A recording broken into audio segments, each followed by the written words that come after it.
Bonjour mesdames et messieurs, je suis tout à fait ravi de vous retrouver dans cette nouvelle édition dans votre émission presque quotidienne Midi au Caire. Comme vous savez, pendant cette édition de vendredi de votre émission, on essaye de vous présenter les grands événements qui ont émaillé la scène égyptienne dans plusieurs domaines, à partir bien sûr du domaine politique, passant par le domaine économique jusqu'au domaine du tourisme et de la culture.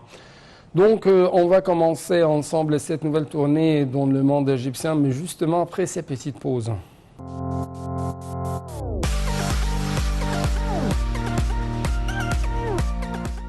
Donc, encore une fois, vous êtes les bienvenus et commençons tout de suite notre tournée dans le monde égyptien par les activités présidentielles, par une visite très importante effectuée durant les derniers jours par le président de l'Aziz en Arabie Saoudite. L'Égypte souhaite renforcer sa coopération avec l'Arabie Saoudite dans tous les domaines, tous azimuts. C'est ce qu'a déclaré le président Abdel Fattah al-Sisi lors d'un entretien à Riyad avec le roi Salman bin Abdelaziz Al Saoud. Les deux leaders arabes ont tenu un tête-à-tête suivi par des pourparlers élargis auxquels se sont jointes les délégations de deux pays, selon les affirmations faites par le porte-parole de la présidence, l'ambassadeur Bassam Radi. Tout de suite, un commentaire. L'Égypte souhaite renforcer sa coopération avec l'Arabie Saoudite dans tous les domaines, a déclaré le président Abdel Fattah el-Sisi, et cela lors d'un entretien à Riyad avec le roi Salman bin Abdelaziz Al Saoud.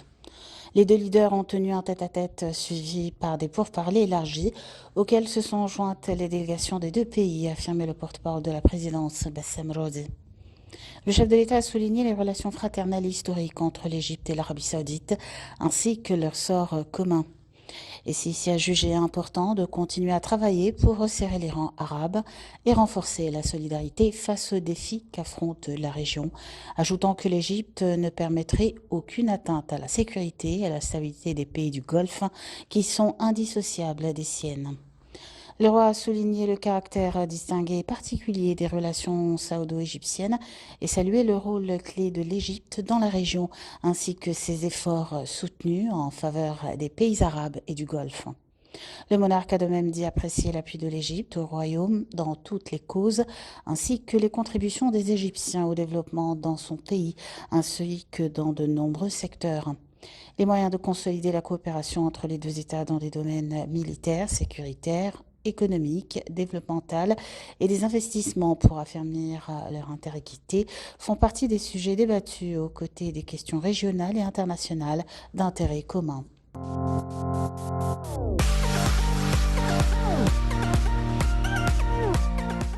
Au niveau national, et justement en ce qui concerne les efforts déployés par l'Égypte pour se préparer à la réception d'une conférence tout à fait très distinguée, tout à fait très importante de COP 27. On trouve que le Premier ministre, Dr Mostafa Madbouli, a loué la coopération entre l'Égypte et le programme des Nations Unies pour les établissements humains, ONU Habitat, confirmant ainsi la disposition de l'État égyptien à fournir tout ce qui est nécessaire pour la tenue de la 12e session du Forum urbain mondial que l'Égypte doit accueillir en 2024. Donc, beaucoup d'efforts sont déployés par l'Égypte en ce qui concerne non seulement le changement ou la lutte contre le changement climatique, mais aussi en ce qui concerne la population et l'habitat. Le détail tout de suite. Le Premier ministre Mostafa Madbouli a loué la coopération entre l'Égypte et le Programme des Nations Unies pour les établissements humains, confirmant la disposition de l'État égyptien à fournir tout ce qui est nécessaire pour la tenue de la 12e session du Forum urbain mondial que l'Égypte doit accueillir en 2024, et cela lors d'une réunion avec Arfan Ali, directeur régional de ONU Habitat au Moyen-Orient et dans les pays arabes. M. Madbouli a passé en revue les préparatifs en cours pour l'accueil par l'Égypte de la COP27 sur le changement climatique à Sharm el-Sheikh. Pour sa part, M. Ali a remercié le gouvernement égyptien pour avoir renouvelé l'accueil du bureau régional de l'ONU Habitat, tout en étalant l'évolution du rôle du bureau siégé au Caire à l'échelle régionale. Il a de même noté que l'accueil par l'Égypte de la COP27 serait une occasion pour enraciner le rôle clé des autorités municipales pour dynamiser l'action climatique au niveau local. Le responsable onusien a également évoqué les efforts du développement urbain durable et le rôle de l'Égypte dans la mise en œuvre du nouvel agenda urbain, dont les initiatives liées à la lutte contre la pauvreté dans plusieurs régions, avec en tête la Haute-Égypte, la politique urbaine nationale et l'émission des obligations vertes.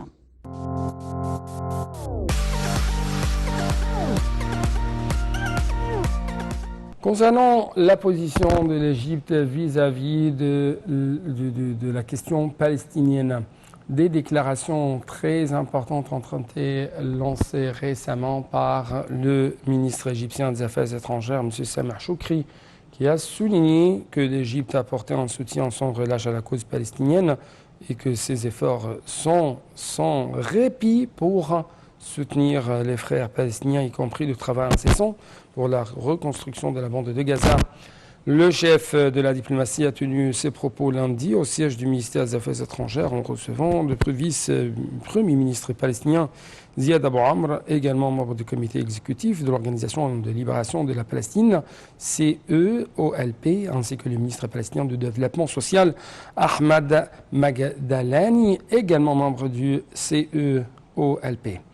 M. Choukri a été mis au courant de la situation sur le territoire palestinien, des difficultés et des défis même grandissants que rencontre le peuple palestinien frère.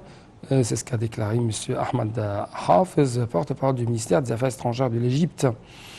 La délégation palestinienne a fait part de sa considération pour le rôle de soutien de l'Égypte à la cause palestinienne et aux droits légitimes du peuple palestinien, ainsi que pour les efforts sincères déployés par l'Égypte pour apporter le soutien nécessaire à la totalité du territoire palestinien pour réaliser la réconciliation interpalestinienne.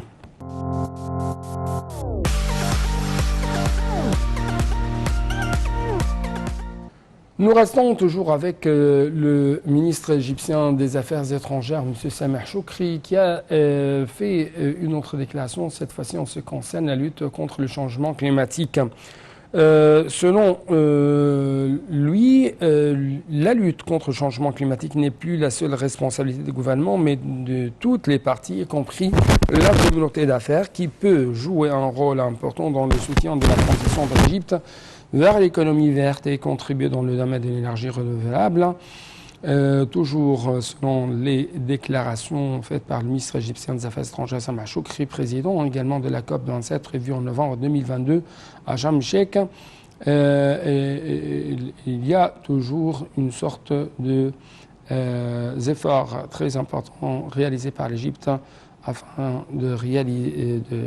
d'organiser cette conférence. Lors d'une rencontre organisée par l'association égypto-britannique d'affaires sur la COP27, M. Choukri a salué le rôle de l'association dans le renforcement des relations commerciales et économiques entre l'Égypte et la Grande-Bretagne, souhaitant que cet événement puisse contribuer à la préparation de la conférence. C'est ce qu'a rapporté le porte-parole du ministère des Affaires étrangères, Ahmad Hafez.